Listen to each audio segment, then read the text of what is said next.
Should have had one-on-one with you, you know. Here we go. All right, we'll go ahead and get started. Ons, Happy New Year. Yes. congratulations. Thank you. First win of the Australian Open campaign. Can you just give us your overall thoughts on the match today? Yeah, just first match. Try to be relaxed as much as possible, but happy to be back and happy to be in the second round. How much rust did you feel out there today? How much? Sorry. Rust? Not so much, but but I was happy to be back. You know, I didn't know how the first match will be. It's the first time I don't really play any tournaments before Grand Slam, so it was a big risk. But yeah, super happy to come back with a new everything, kind of. Very true. The new debut of a bunch of different things. But talk about a little bit about the decision to not play a tournament before Melbourne. Kind of what went into that. I know you played the exhibition in Riyadh, but why did you choose to take this risk? I'm not sure if you're gonna believe me, but this decision was made, kind of made before the grass season last year. So I felt like I've been getting a lot injured, and the season is very long. So I was like, okay, maybe it's better that I take my time, rest, and take my time also to do a good preseason. And I'm sure, like, after I will be able to play a lot of matches, and I'm not gonna miss it much. So I was like, okay, I'll keep full energy for the Australian Open. And since given what happened last year, I didn't want to take the risk and just come back and play a lot of tournaments. Walking around, I mean, obviously on the topic of what happened last year, I mean, some players might kind of feel a little, not PTSD, that's overstating it, but a little bit walking those hallways, remembering, you know, the moments after you lost to Vondrousova, things like that, and having kind of bad energy, bad mojo. Yeah. Did you have any of that walking the grounds here? Or is it new chapter, new page? I didn't, since I didn't play the same court, so it's a good thing. I had a small feeling because first day I practiced on the road level court, and it was weird coming back, but thank God everything is behind me now, and I'm feeling much better. In terms of just your preseason, and it sounded like it was a bit of a busy one, just with everything that that was happening off court as well, just with sponsors and all that sort of stuff. So can you just give us some insight into what that month and a half was like after Cancun, and were you able to have the proper preseason that you would have wanted?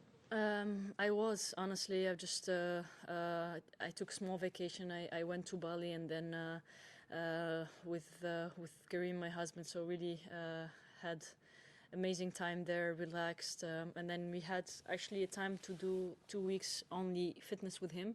So he was very happy, taking advantage of that, making me run every day. But I think it was relaxing, you know, no rush. We didn't have to like go anywhere at the end of the year.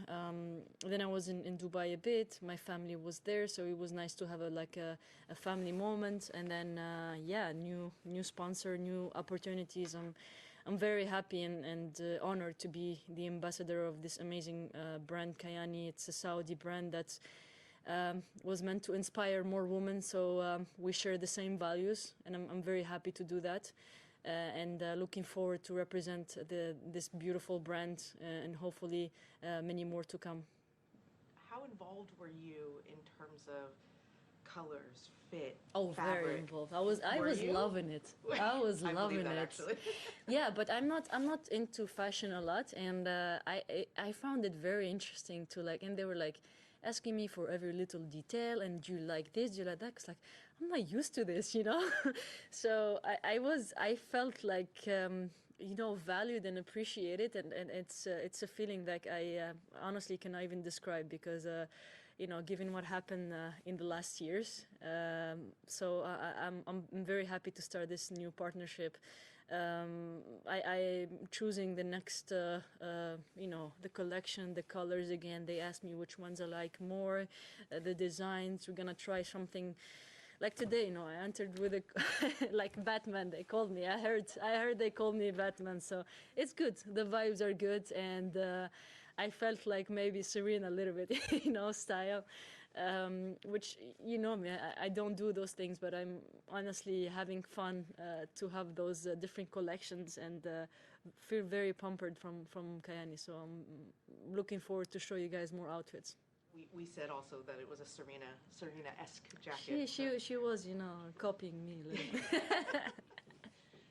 In the design aspect of things, are there things where you suggested, oh, I'd like this, and they're like, as a obviously a fashion expert, they were like, yeah, no, we can't do that, or you don't want that, and vice versa, where they were like, oh, we'd love to do this, and you're like, as an athlete, that's not going to work. Listen, I'm very open, you know. I was like, you know, they even hired a personal stylist for me, which I felt like, whoa. I fired my sister, you know, because she was supposed to be the one taking care of that.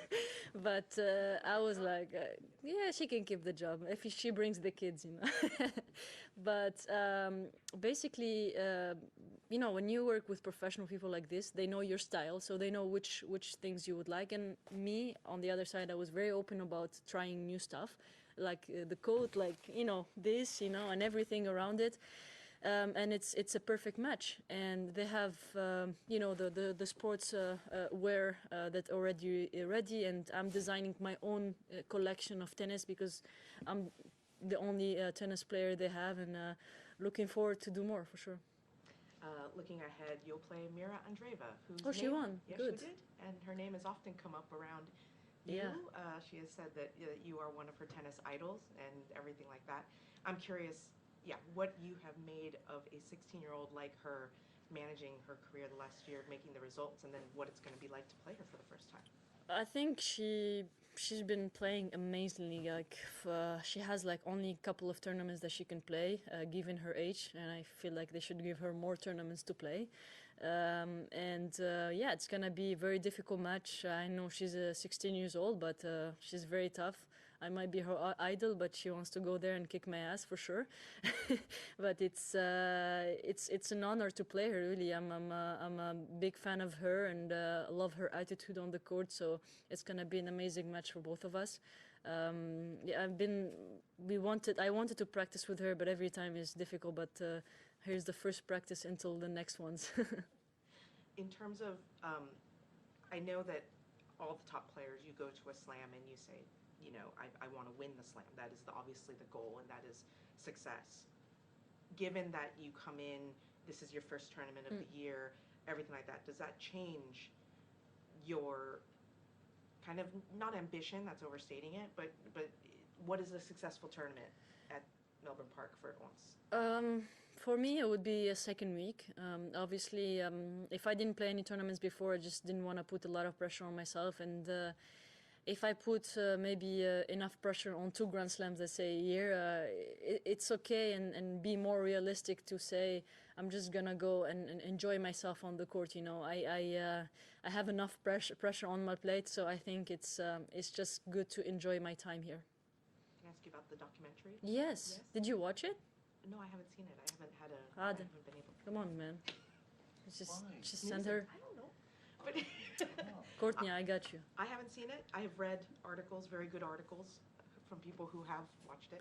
But I'm curious what the mindset was in terms of being as open as you were in the documentary, and sharing with the world, you know, about your disappointment after Wimbledon, what it meant, you know, what happened here in Melbourne as well. Yeah. Just, you know, opening up about all that.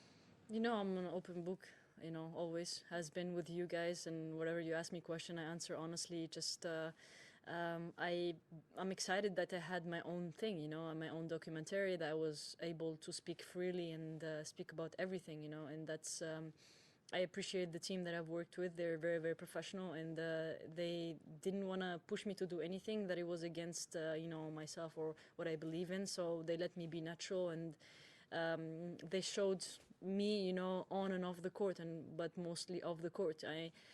I was happy to share my thoughts. I was happy to let people know what I was thinking, and when you watch it, I really want your honest opinion about it.